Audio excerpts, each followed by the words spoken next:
नमस्कार, स्वागत है झारखंड की फटाफट ताजा बड़ी खबरों में। इस वीडियो में देखेंगे झारखंड की तमाम बड़ी अपडेट, काम की खबरें। आगे बढ़ने से पहले एक छोटी सी रिक्वेस्ट, अगर आपने अभी तक इस चैनल को सब्सक्राइब नहीं किया है तो चैनल को सब्सक्राइब कर वीडियो को लाइक कर दीजिए। आज की सबसे पहली और बड़ी खबर, जैक ने जारी किया इंटरमीडिएट का admit card. Jharkhand academic council यानी जैक ने 1 मार्च को 12वीं एग्ज़ाम के लिए एडमिट कार्ड जारी कर दिया है। एग्ज़ाम में शामिल होने वाले छात्र एडमिट कार्ड डाउनलोड कर सकते हैं।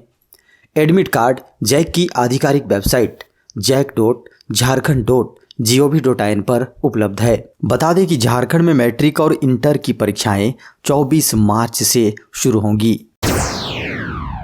3 मार्च को बजट पेश करेगी झारखंड सरकार। 3 मार्च को झारखंड की हेमंत सोरेन सरकार झारखंड विधानसभा में बजट पेश करेगी। झारखंड विधानसभा के इस सत्र में 3 मार्च को आगामी वित्तीय वर्ष 2022-23 का वार्षिक बजट पेश होगा। वित्त मंत्री रामेश्वर उरांव झारखंड विधानसभा में बजट पेश करेंगे।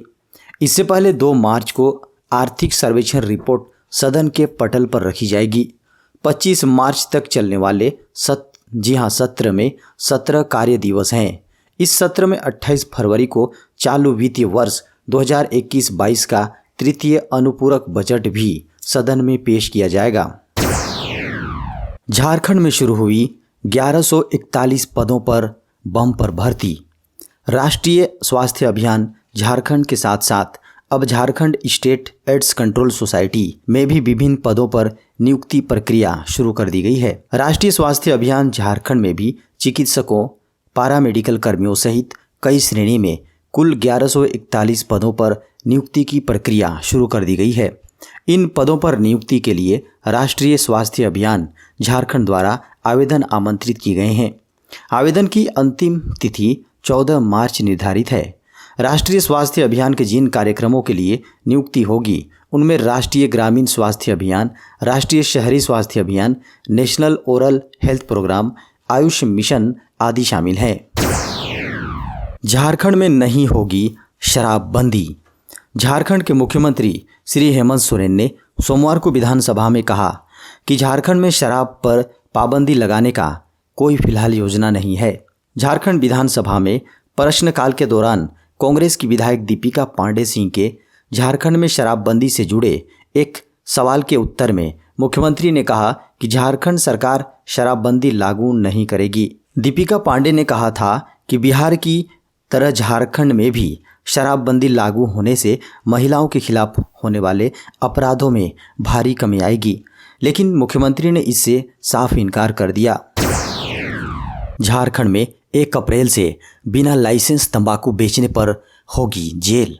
बड़ी खबर है, झारखंड के शहरी इलाकों में आने वाले 1 अप्रैल से बिना लाइसेंस के तंबाकू उत्पाद की बिक्री नहीं की जा सकेगी।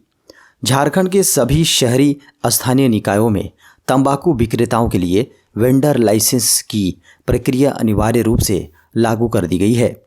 मुख्यमंत्री हेमंत सोरेन की सहमति के बाद नगर विकास विभाग के सचिव विनय कुमार चौबे के हस्ताक्षर से इस संबंध में आदेश जारी किया जा चुका है।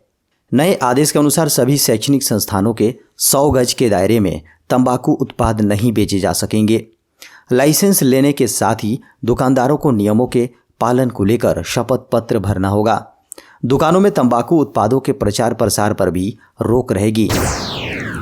केंद्रीय उपक्रमों में बिजली का 1500 करोड़ का बकाया। झारखंड सरकार ने नीति आयोग के समक्ष एक बार डीवीसी के साथ हुए त्रिपक्षीय समझौता का मामला उठाया है। आयोग के साथ बैठक के दौरान इस समझौता को रद्द करने की मांग की गई। सरकार ने झारखंड में स्थित विभिन्न केंद्रीय उपक्रमों पर बिजली का लगभग 1500 करोड़ बकाया की मांग भी की। बड़ी खबर है, झारखंड के 4 लाख किसानों का कर्ज हो सकता है माफ। झारखंड सरकार के अगले वित्तीय वर्ष के बजट में किसानों के लिए 400 करोड़ का प्रावधान कर सकती है। बताया यह भी जा रहा है कि सरकार इस बार चुनिंदा योजनाओं पर फोकस करेगी। किसानों के साथ चर्चा होने लगी है कि इस बार बजट में 1 लाख तक की ऋण राशि 4 लाख किसानों की माफ़ करने का प्रावधान किया जा सकता है, क्योंकि झारखंड के 9 लाख किसानों को ऋण माफ़ी के दायरे में शामिल किया जाना था, जिसमें 5 लाख किसानों को 50,000 रुपये तक का ऋण माफ़ करने के लिए पिछले बजट में राहत दी गई थी। बड़ी खबर है, फरवरी में जीएसटी से सरकार की कमाई बढ़ी 18%। भारत का जीएसटी संग्रह फरवरी 2022 में सालाना आधार पर 18% बढ़कर 1,33,026 करोड़ रुपए हो गया। मंगलवार को जारी आधिकारिक आंकड़ों से इस बात की खबर मिली। वित्त मंत्रालय ने एक बयान में कहा, कुल 1,33,026 करोड़ रुपए के जीएसटी संग्रह में, जी हाँ, राजस्व संग्रह में सीजीएसटी 24,435 करोड़ रुपए, एसजीएसटी 30,779 करोड़ रुपए, आईजीएसटी 67,471 करोड़ रुपए और उपकर 10,340 करोड़ रुपए शामिल हैं। सरकार ने आईजीएसटी से 26,347 करोड़ रुपए का सीजीएसटी और 21,909 करोड़ रुपए का एसजीएसटी में निपटान किया है। फरवरी 2022 के महीने में नियमित निपटान के बाद केंद्र और राज्यों का कुल राजस्व सीजीएसटी के लिए 50,782 करोड़ रुपए और एसजीएसटी के लिए 52,688 करोड़ रुपए रहा। बड़ी खबर है, आयुष्मान भारत योजना के लाभार्थियों को मोदी सरकार ने दी बड़ी सौगात। मोदी सरकार की Ayushman Bharat national public health insurance scheme के लाभार्थी अब उन मेडिकल प्रोसीजर का विकल्प चुन सकेंगे जो हेल्थ पैकेज का हिस्सा नहीं है। आयुष्मान भारत योजना के गवर्निंग पैनल ने राज्यों और केंद्र शासित प्रदेशों को 5 लाख रुपए तक के अनस्पेसिफाइड सर्जिकल पैकेज के तहत बुक की जाने वाली प्रक्रियाओं को तय करने और मंजूरी देने की छूट दी है।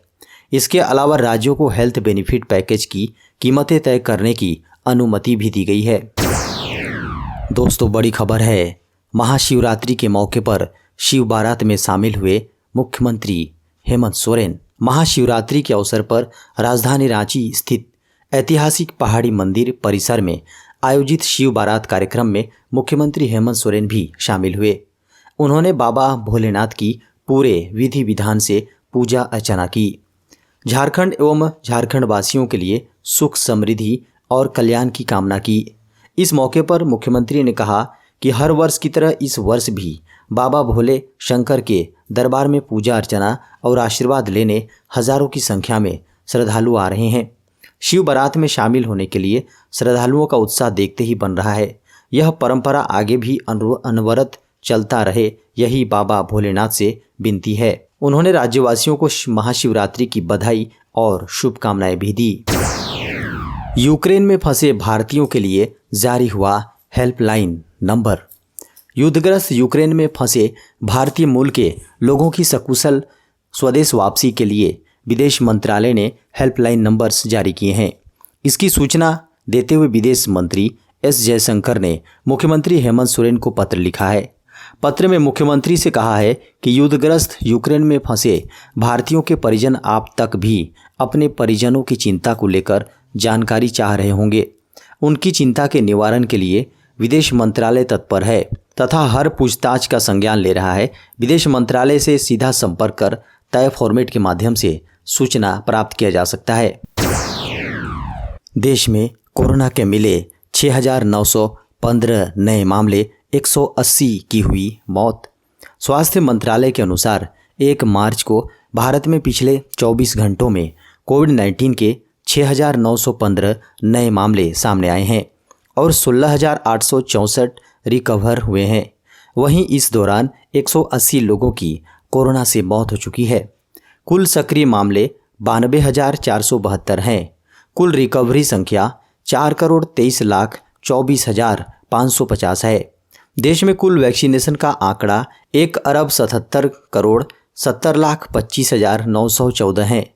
देश में कोरोना से होने वाली डेथ रेट 1.20% रिकॉर्ड की गई है। वहीं दैनिक सकारात्मक दर 0.77% है और साप्ताहिक सकारात्मकता दर 1.11% रिकॉर्ड की गई है। हालात खराब होने के बाद अब तक 8,000 भारतीयों ने छोड़ा यूक्रेन। भारतीय दूतावास, जी हाँ, यूक्रेन में भारतीय दूतावास ने मंगलवार 1 मार्च को भारतीय नागरिकों को सलाह दी है कि वे संकटग्रस्त देश की राजधानी कीव को तत्काल छोड़ दें, क्योंकि यूक्रेन पर रूस का हमला छठे दिन भी जारी है। इसके बाद अब तक 8,000 भारतीयों ने यूक्रेन छोड़ दिया है। यूक्रेन में भारतीय दूतावास ने ट्वीट किया, सभी भारतीय नागरिकों और छात्रों को सलाह दी जाती है कि वे उपलब्ध ट्रेनों या किसी अन्य उपलब्ध माध्यम से आज ही तत्काल कीव छोड़ दें। केंद्र सरकार युद्धग्रस्त यूक्रेन में फंसे हजारों भारतीय नागरिकों के लिए चल रहे ऑपरेशन गंगा के हिस्से के रूप में मार्च को समाचार एजेंसी ANI ने सूत्रों के हवाले से कहा कि मंगलवार को प्रधानमंत्री नरेंद्र मोदी ने भारतीय वायुसेना को निकासी अभियान में शामिल होने का निर्देश दिया है। खबरों के अनुसार IF को ऑपरेशन गंगा के तहत शामिल करने से यूक्रेन में फंसे भारतीय छात्रों को निकालने में तेजी आएगी। देवघर बाबा मंदिर में मची अफरा तफरी, पुलिस ने किया लाठीचार्ज। झारखंड के देवघर में महाशिवरात्रि पर सोमवार को बाबा वैद्यनाथ मंदिर में अफरा तफरी मच गई। बताया जा रहा है कि कुछ भक्त VIP गेट से जलाभिषेक के लिए अंदर जाने की कोशिश कर रहे थे। इस दौरान कुछ देर के लिए हालात बिगड़ गए। अफरा तफरी में 10 लोग घायल